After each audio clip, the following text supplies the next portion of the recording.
आदाब नाजरीन, INN की खबरों में आपका इस्तकबाल है। मैं हूं शौकत अली सूफ़ी। आइए नज़र डालते हैं अब तक की कुछ अहम खबरों पर। दिल्ली NCR में फ़िज़ाई आलूदगी को लेकर सुप्रीम कोर्ट में एक बार फिर समाअत हुई है। समाअत के दौरान चीफ जस्टिस NV रमन ने कहा कि हमारे पास कई दरख्वास्तें आई हैं। ट्रेड यूनियन का मुतालबा है कि तामीराती काम शुरू किया जाए। साथ ही 2 किसानों ने प्रिंट पर पाबंदी हटाने का मुतालबा किया। इस पर सॉलिसिटर जनरल तुषार मेहता ने कहा कि 21 नवंबर तक जो भी पाबंदी थी, अब सूरत हाल बेहतर हो गई है। उन्होंने कहा कि 16 नवंबर को दिल्ली में एयर क्वालिटी इंडेक्स 403 था, जो अब 290 तक पहुंच गया है। महकमे मौसमियात की रिपोर्ट में कहा गया है कि हवा के एक ही रुख के बाद 26 नवंबर तक सूरत हाल मज़ीद बेहतर हो जाएगी। उस पर अदालत ने कहा कि आलूदगी से लड़ने के लिए साइंसी तैयारी होनी चाहिए। आने वाले दिनों में हवा कैसे चलेगी, उसके लिए तैयारी की जा सकती है। अदालत ने मरकज़ की सरजनिश करते हुए कहा कि जब मौसम ख़राब होता है तो इक़दाम किए जाते हैं। फ़िज़ाई आलूदगी को रोकने के लिए भी इक़दाम किए जाएँ।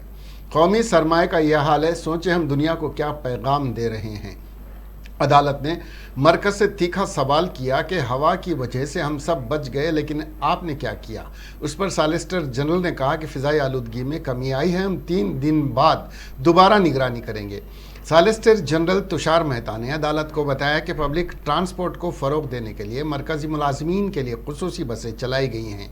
ये बसें 22 नवंबर से चल रही हैं। उन्होंने कहा कि 15 साल से ज़्यादा पुरानी गाड़ियों पर पाबंदी आयद कर दी गई है। आलूदगी फैलाने वाली गाड़ियों के खिलाफ भी सख्त कार्रवाई की जा रही है। अदालत ने कहा कि हम दिल्ली NCR में फ़िज़ाई आलूदगी के बारे में हतमी फ़ैसला नहीं देंगे। ये एक संगीन मसला है, हम मज़ीद सुनते रहेंगे।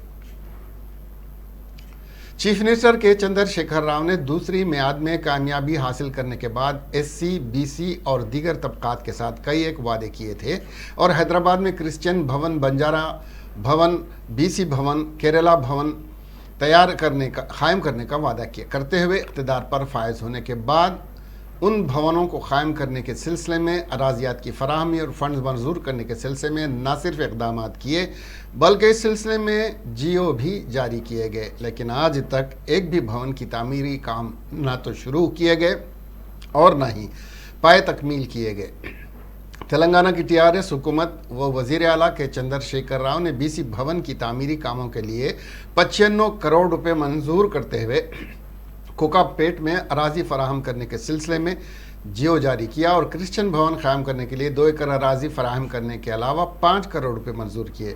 उसी तरह फिल्म नगर में केरला भवन कायम करने के सिलसिले में अराजी फराहम करने के साथ साथ 1 करोड़ भी मंजूर करने के सिलसिले में GO जारी किया, लेकिन इन तमाम पर आज तक अमल नदारद है। वज़ीर आला के चंद्रशेखर राव ने BC वज़रा के साथ एक इजलास मुनक़्क़िद करते हुए BC तलबा को मुख्तलिफ प्रोफेशनल कोर्सेस की तरबियत फराहम करने के सिलसिले में असरी BC भवन कायम करने का ऐलान तो किया, लेकिन BC तलबा के इसके आगाज़ के इंतज़ार में हैं।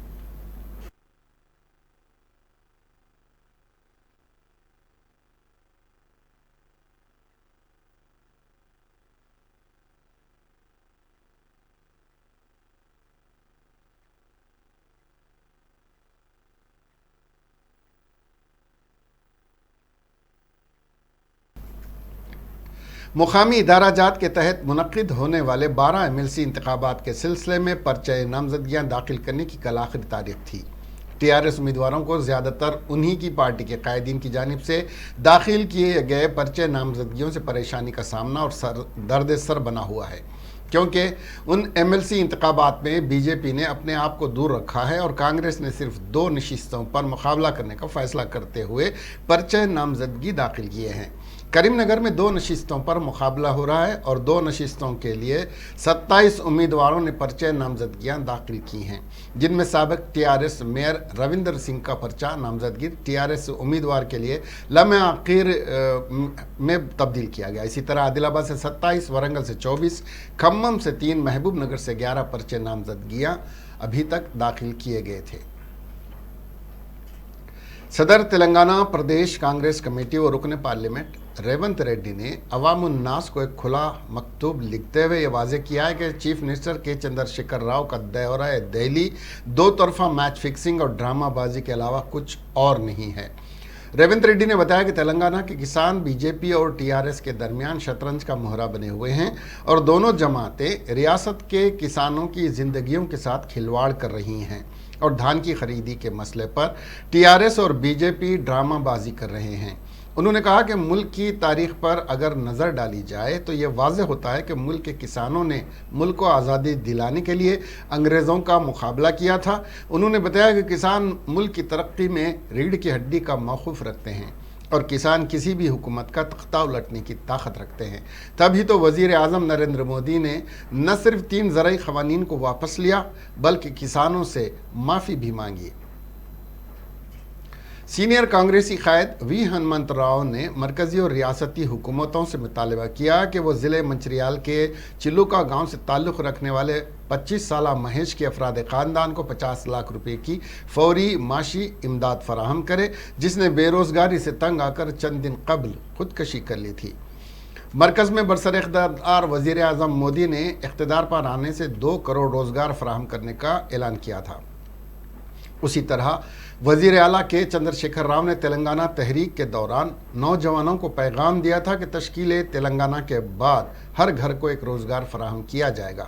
तकरीबन 2 लाख सरकारी जायदादें तकर्रुर तलब हैं, लेकिन रियासती हुकूमत तकर्रुरात के लिए एलामिया जारी करने में ताख़ीर कर रही है, जिससे तंग आकर कई बेरोज़गार नौजवान बशमुल महेश खुदकशी कर ली।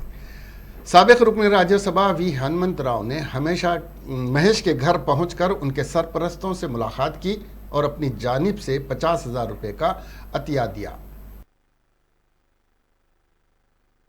మహేష్ చాలా పెద్ద హృదయంతో ఈ ప్రభుత్వం పట్టించుకుంటలేదు, సస్తనన్నా నేను చస్తనన్నా మిగతా వాళ్లకు న్యాయం జరుగుతుందని ఆలోచన చేసిన మహేష్కు నిజంగా కూడా నా సానుభూతే కాదు, నేను దీన్ని ప్రభుత్వం ఇంత దిగజారుడు దానికి వచ్చి చచ్చిపోయేదానికి కూడా నోటిఫికేషన్ తీయకపోవడం, ఈ విధంగా రోజు పేపర్ల మొన్నటి వరకు రైతుల ఆత్మహత్య ఇప్పుడు జరుగుతూనే ఉన్నది. ఏది సంవత్సర కాలం 3 బిల్లు వ్యతిరేకంగా నల్ల చట్టాల మీద 700 మంది చచ్చిపోయారు.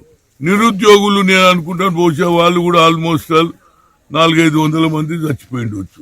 ప్రతి దగ్గర ఇదే అవుతుంది. ఉద్యోగాల పేరు మీద ఇవాళ తీస్తాం నోటిఫికేషన్, రేపు తీస్తాం అంటున్నారు.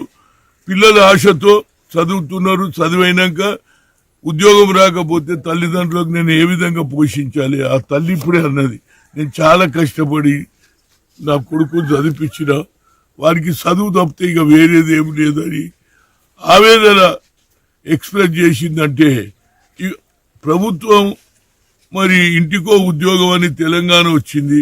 మరి ఇక్కడ శాసనసభ్యుడు వల్కా సుమన్ కూడా తెలంగాణ పేరు మీదనే శాసనసభ్యుడు అయ్యాడు, పార్లమెంట్ మెంబర్ అయ్యాడు.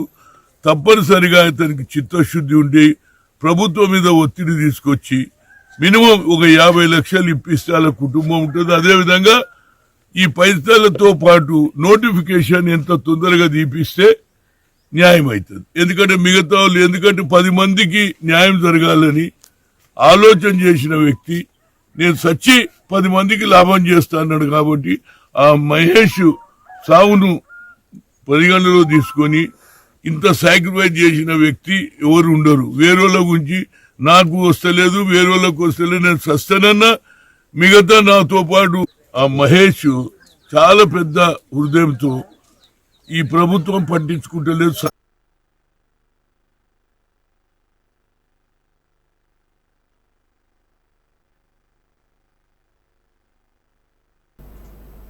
सदर कुल हिंद मजलिस इत्तेहादुल मुस्लिमीन और रुकन पार्लियामेंट हैदराबाद बैरिस्टर रज़ीउद्दीन अवैसी ने अवाम को मशवरा दिया कि वो बिला किसी ताख़ीर के कोरोना से महफूज रहने के लिए कोविड वैक्सीन के 2 डोज लें, ताकि आपकी सेहत के साथ अफराद ख़ानदान और महल्ले के पड़ोसी भी महफूज रह सकें।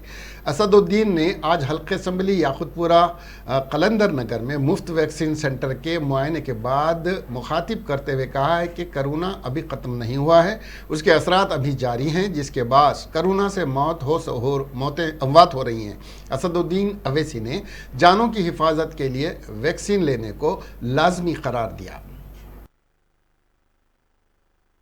जो बुजुर्ग है, जो ज़ईफ है, جو ڈائبٹک ہیں، جن کو قلب کی امراض میں مبتلا ہیں یا دوسرے ان کو بیماریاں ہیں، میری آپ تمام سے گزارش ہے کہ آپ خاص طور سے یہ ویکسین لیجئے۔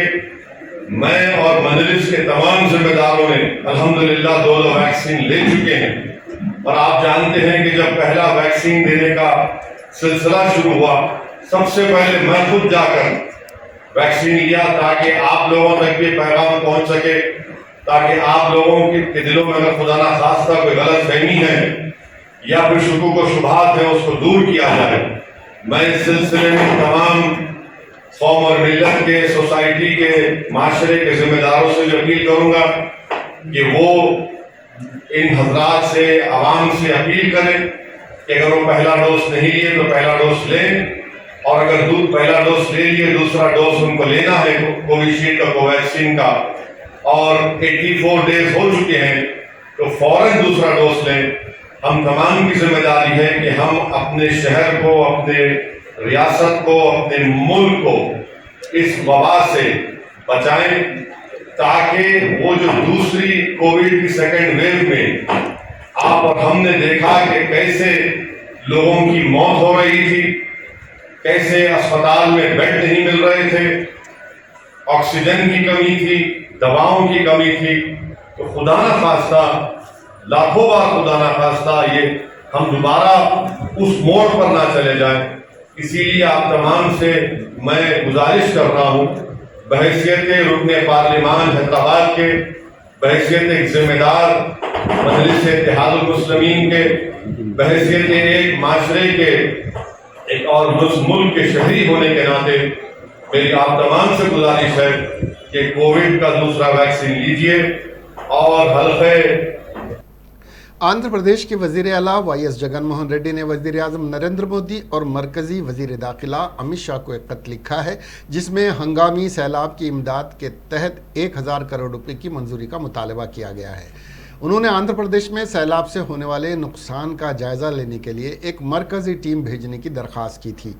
سی ایم نے خط میں کہا کہ شدید بارش سے 4.54 لاکھ کروڑ روپے کا نقصان ہوا ہے اور IMTC ٹیمیں ریاست بھیجنے کو کہا گیا ہے۔ C M Y S Jagan Mohan Reddy نے خط میں کہا کہ 4 اضلاع میں سب سے زیادہ بارش ریکارڈ کی گئی ہے۔ زیادہ تر مقامات پر 20 سینٹی میٹر سے زیادہ بارش ریکارڈ کی گئی اور دیہی علاقوں میں بھی شدید نقصان ہوا۔ دریں اثنا آندھرا پردیش اب بھی سیلاب کی زد میں ہے۔ رائلسیما کے اضلاع خاص طور پر موسلا دھار بارش کی وجہ سے زیر آب آ رہے ہیں۔ دوسری طرف بدھ کو جنوب مغربی خلیج بنگال میں جنوب تامل ناڈو، سری لنکا کے ساحل کے ساتھ ایک کم دباؤ کا علاقہ متوقع ہے۔ جنوبی مشرقی خلیج بنگال کا کہنا ہے کہ اس کے قریب جوار میں بننے والے سطح کا وقفہ سطح سمندر سے 5.8 کلومیٹر کی بلندی پر پھیلا ہوا ہے، جس کے باعث میں کم دباؤ ہوتا ہے۔ اس کے مغرب شمال مغرب کی طرف سری لنکا، شمالی تمل ناڈو کی طرف سفر کرنے کا امکان ہے۔ نلگنڈا سے تعلق رکھنے والا ایک شخص جو کام کے لیے گیا ہوا تھا، پیر کے روز دبئی میں بیمار ہو کر فوت ہو گیا۔ مدر گوڑ 50 سالہ نلگنڈا ضلع کے چٹیال منڈل کے ارومڈلا کا رہنے والا ہے۔ وہ مالی ملک گیا جہاں اس نے بورویل ڈرلر کے طور پر کام کیا۔ کہا جاتا ہے کہ مدر بیمار ہو گیا اور گھر واپس آنے کا فیصلہ کیا۔ وہ پیر کو حیدرآباد جانے والی فلائٹ میں سوار ہوئے، تاہم ان کی طبیعت بگڑ گئی، جس کے بعد فلائٹ کے عملے نے دبئی میں ہنگامی لینڈنگ کی اور انہیں اسپتال منتقل کیا۔ مدر پیر کی رات 11:50 دبئی کے ایک اسپتال میں علاج کے دوران انتقال کر گئے۔ متفق اہل خانہ نے حکومت سے درخواست کی کہ وہ لاش کو نلگنڈا واپس لانے میں ان کی مدد کرے۔ بی جے پی کے رکن پارلیمنٹ اور سابق کرکٹر گوتم گمبھیر نے دہلی پولیس سے شکایت کی کہ انہیں ISIS کشمیر نے جان سے مارنے کی دھمکی دی ہے۔ گوتم گمبھیر نے دہلی پولیس سے کل رات شکایت کی ہے۔ شکایت میں انہوں نے کہا کہ ISIS کشمیر کی جانب سے انہیں فون اور ای میل کے ذریعے جان سے مارنے کی دھمکی دی گئی ہے۔ شکایت موصول ہونے کے بعد پولیس نے اس معاملے کی چھان بین شروع کر دی ہے اور احتیاطی اقدامات کے طور پر گوتم گمبھیر کی قیامگاہ کے پاس سیکیورٹی سخت کر دی گئی ہے۔ भारतीय जनता पार्टी ओबीसी मोर्चा और BYJM कारकुनों ने मासाब टैंक ऑफिस के सामने बीसी तलबा की फीस रियम्बर्समेंट की अदायगी को लेकर धरना मुनज़्ज़म करते हुए टीआरएस हुकूमत और वज़ीर आला के चंद्रशेखर राव के खिलाफ नारेबाजी की। पुलिस ने बीजेपी ओबीसी मोर्चा के कायदीन और कारकुनों को हिरासत में लेते हुए पुलिस स्टेशन रवाना कर दिया। बीजेपी ओबीसी मोर्चा और बीजेपी कायदीन ने मीडिया से बात करते हुए चीफ मिनिस्टर के चंद्रशेखर राव और तेलंगाना की टीआरएस हुकूमत पर तनकीद करते हुए इल्ज़ाम आयद किया कि वज़ीर आला के चंद्रशेखर राव की जानिब से फ़ीस रियम्बर्समेंट की अदायगी न करने की वजह से बीसी तलबा का मुस्तकबिल ख़तरे में पड़ गया है, क्योंकि कई तलबा को खानगी कॉलेजेस की जानिब से सर्टिफिकेट नहीं दिए जा रहे हैं। इन कायदीन ने हुकूमत से मुतालबा किया कि वो फौरी तौर पर फ़ीस रियम्बर्समेंट के बकाया जात जारी करें।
बीजेपी रुकन असम्बली इटाला राजेंद्र ने अपने हल्के असम्बली हुजूराबाद के कमलापुर का दौरा करते हुए वहां पर एक मंदिर में दर्शन करने के बाद कमलापुर की आवाम से मुलाकात करते हुए उनसे उनके हक में वोट का इस्तेमाल करने पर इजहार तशक्कुर करते हुए इस बात का तयखुन दिया कि उनसे ज़िमनी इलेक्शन के दौरान जो वादे किए गए थे उसे पूरा करने के इक़दाम किए जाएंगे। इटाला राजेंद्र ने अवामुन नास को तयखुन दिया कि वो हमेशा उनके दरमियान रहते हुए उनके मसाइल की एक सुई के लिए इक़दाम करेंगे।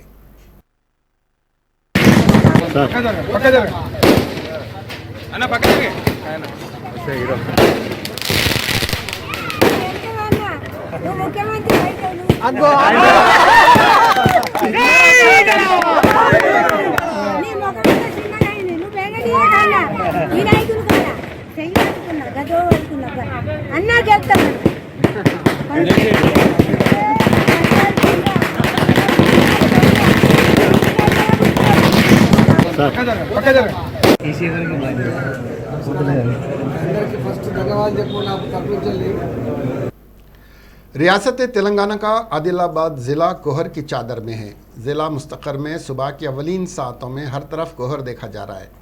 कोहर की वजह से गाड़ियां सवारों को मुश्किलात का सामना करना पड़ रहा है, क्योंकि सामने से आने वाली गाड़ियां नज़र नहीं आ रही थी। सुबह 7 बजे तक भी यही सूरत हाल देखी गई। शहर के मुज़ाफ़ात में भी कोहर की छाया देखी गई। वाज़ेह रहे कि पहाड़ी इलाका होने की वजह से यहाँ सर्दी की शदीद लहर देखी जाती है और मौसम सरमा में यहाँ मौसम काफ़ी सर्द हो जाता है।